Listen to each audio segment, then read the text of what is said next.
اعوذ باللہ من الشیطان الرجیم بسم اللہ الرحمن الرحیم۔ حضرت ابو ہریرہ رضی اللہ تعالیٰ عنہ نے حضور صلی اللہ علیہ وآلہ وسلم کا ارشاد نقل کیا ہے کہ قرآن شریف کو سیکھو پھر اس کو پڑھو، اس لیے کہ جو شخص قرآن شریف سیکھتا ہے اور پڑھتا ہے اور تہجد میں اس کو پڑھتا رہتا ہے تو اس کی مثال اس تھیلی کی سی ہے جو مشک سے بھری ہوئی ہو کہ اس کی خوشبو تمام مکان میں پھیلتی ہے، اور جس شخص نے سیکھا اور پھر سو گیا، اس کی مثال اس مشک کی تھیلی کی ہے جس کا منہ بند کر دیا گیا ہو۔ یعنی جس شخص نے قرآن پاک پڑھا اور اس کی خبر گیری کی،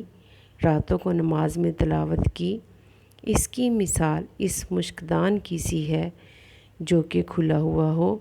کہ اس کی خوشبو سے تمام مکان مہکتا ہے۔ اسی طرح اس حافظ کی تلاوت سے تمام مکان انوار و برکات سے معمور رہتا ہے۔ اگر وہ حافظ سو بھی جائے یا غفلت کی وجہ سے نہ بھی پڑھ سکے، تب بھی اس کے قلب میں جو کلام پاک ہے وہ تو بہرحال مشک ہی ہے۔ اس غفلت سے اتنا نقصان ہوا کہ دوسرے لوگ اس کی برکات سے محروم رہے، لیکن اس کا قلب تو بہرحال اس مشک کو اپنے اندر لیے ہوئے ہے۔ ایک اور حدیث پاک ہے،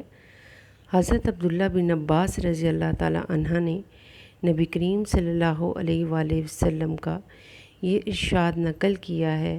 کہ جس شخص کے قلب میں قرآن شریف کا کوئی حصہ بھی محفوظ نہیں، وہ بمنزلہ ویران گھر کے ہے۔